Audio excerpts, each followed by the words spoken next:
Tensor is an in-house processor developed by Google.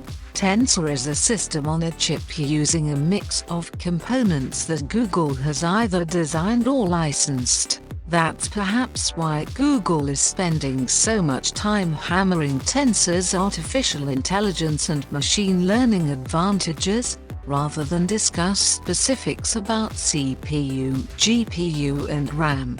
Google Tensor marks the first time Google has introduced a mobile TPU, specifically for a phone.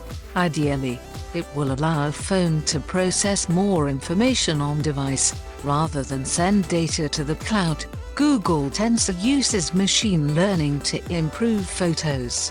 It also translates language in a playing video from French to English in real time.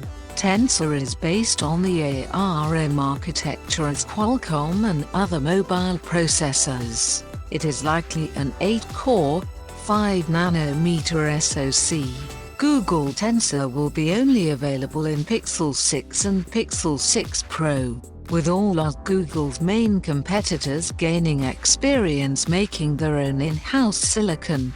Google wanted to prove the Pixel line isn't just a hobby project for them.